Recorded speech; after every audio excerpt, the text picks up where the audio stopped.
Oh mon Dieu, fais-moi pitié, par ton grand amour sans pareil, par ta bonté si extraordinaire. J'implore ton saint nom, Père céleste. Je te dis merci pour la vie, merci pour tous tes bienfaits.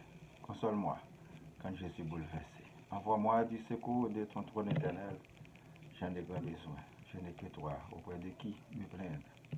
Je te demande pardon pour mes fautes et celles des autres.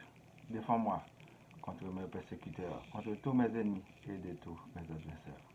Sois ma forteresse en tout temps. Mon nom c'est Boniface Pardon, votre serviteur. Je vous salue très fortement dans le nom du divin Sauveur Jésus-Christ, le roi des rois. Lui qui nous a montré le Père à travers de tous ses enseignements. Enfin, je vous dis merci et bienvenue sur le web, chers internautes à l'écoute et à la visualisation de cette nouvelle édition. Soyez sanctifiés. Le titre d'aujourd'hui, c'est Le sage meurt aussi bien que l'insensé. Ecclésiaste chapitre 2, du verset 10 à 16. Tout ce que mes yeux avaient désiré, je ne les en ai point privés.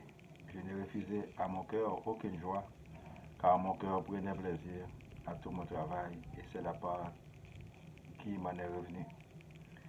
Puis j'ai considéré tous les ouvrages que mes mains avaient faits et la peine que j'avais prise à les exécuter. Et voici toute vanité pour ce du vent. Et il n'y a aucun avantage à tirer de ce qu'on fait sous le soleil.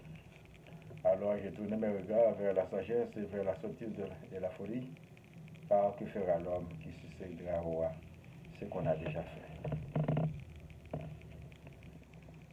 Et j'ai vu que la sagesse a de l'avantage sur la folie, comme la lumière a de l'avantage sur les ténèbres.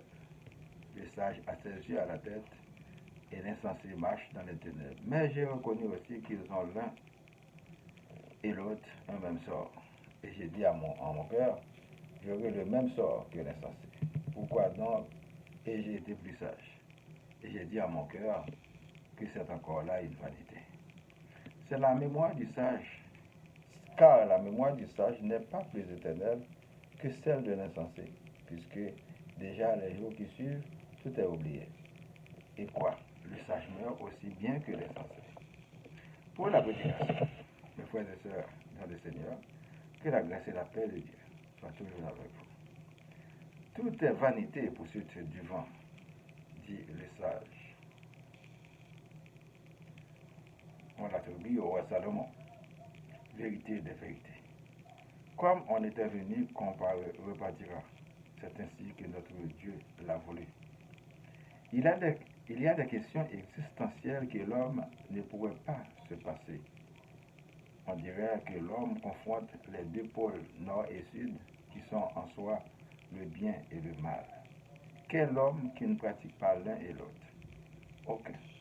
Jésus-Christ, l'envoyé de Dieu, pouvant lire du fond de nos pensées, nous a enseigné la repentance, comme les prophètes avant lui, qu'on appelait des hommes et des femmes de Dieu. C'est toute une lutte pour se distinguer dans la société, afin de faire le maximum de bien possible. Pas mal d'ouvrages nous interpellent en ce sens, tout en condamnant le mal, d'où qu'il vienne. Nous sommes tous condamnés à être de meilleures personnes dans notre monde, et une récompense est réservée à tous ceux qui triomphent par l'éternel Dieu. Il est un avantage de nos jours et des fruits de nos travaux et de savourer la vie à belle dents. Mais nous devons en tout avoir un comportement humain et d'agir à ce que cela plaise à notre Dieu. L'adulte doit se différencier d'un adolescent et un adolescent d'un enfant. Chacun est responsable de ses actes, bons ou mauvais. Si cela est ainsi, pourquoi s'aventurer dans le mal?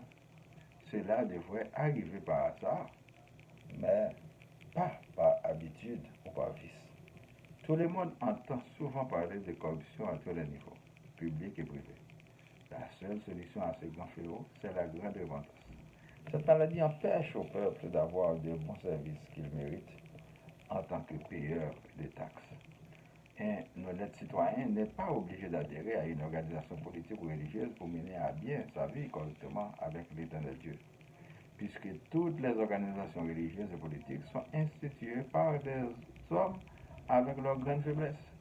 Le texte d'aujourd'hui nous interpelle sur la nécessité de l'homme de vivre intégralement sa vie, mais en revanche de se concentrer sur le bien et d'inciter les autres à faire partie de ce monde nouveau, proche du Seigneur. Si nous vivons pour le Seigneur.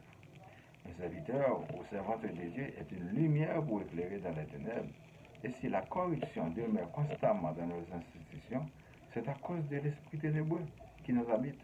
Laissons-nous transcender par la lumière pour combattre énergiquement l'insécurité, la misère, la criminalité, la corruption qui rongent la société.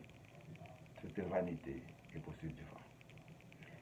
Peuple haïtien, comment nous est? En aucun plus fort, parce que moi qui gagne Dieu créateur, pas perdre la bataille. Nous avons intérêt pour nous continuer d'être là. Nous pouvons voir lumière dans le tunnel là, parce que l'autre là, a long en pile, c'est plus que 200 ans qui mettaient nous dans sa nouille là, avec un système qui pillait nous. Nous pas devons combattre le monde, mais combattre tout le monde qui a nourri le système là.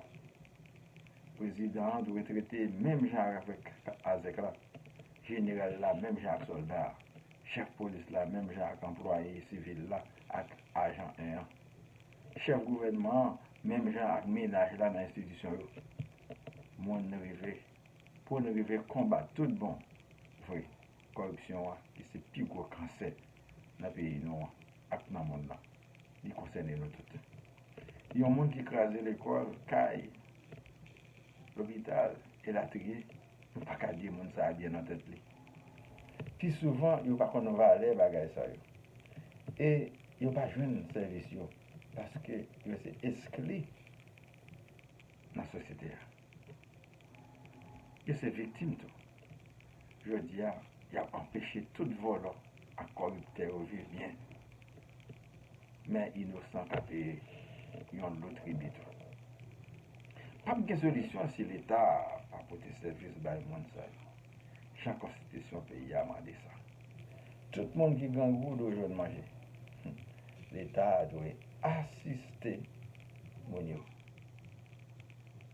Nous devons arrêter de mentir premièrement au peuple afin qu'il puisse entendre raison. Les dirigeants ont le devoir de résoudre les grands problèmes du peuple. L'État doit marquer sa présence dans tous les coins du pays pour partager équitablement les ressources à la population sous forme de services et d'assistance. Cela pourrait bien décourager le banditisme, l'éducation et la justice sont deux piliers indispensables pour le développement humain.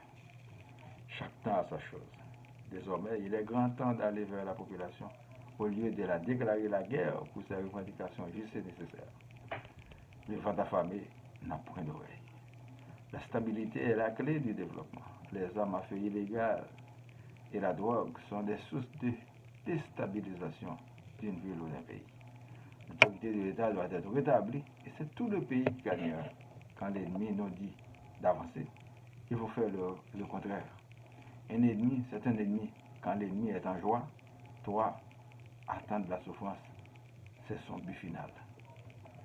Demandons à l'Éternel Dieu de nous délivrer de tous nos ennemis et de tous nos adversaires. Que le Seigneur Jésus nous sauve, que l'Esprit Saint nous guide le chemin de la vie. Nous prions pour moi, ma famille, vos familles, les membres des groupes spiritualité, les amis, les personnes malades, les gens qui ont été opérés, les démunis, les personnes endeuillées, les leaders, les prisonniers, les chômeurs, les villes Laval, Montréal, Québec, Canada et le monde entier. Que la paix soit sur le monde. Nous récitons notre Père qui est aux cieux, que ton nom soit sanctifié, que ton règne vienne. Que ta volonté soit faite sur la terre comme au ciel. Donne-nous aujourd'hui notre pain de ce jour. Pardonne-nous nos offenses comme nous pardonnons aussi à ceux qui nous ont offensés. Et ne nous laisse pas entrer en tentation, mais délivre-nous du mal. Par cet accord combattienne, la puissance et la gloire au siècle des siècles. Amen. Je vous souhaite de passer une bonne journée et une bonne semaine. Lisez et méditez toujours sur la parole de Dieu. C'est votre serviteur Boniface. Merci et à la prochaine. Au revoir.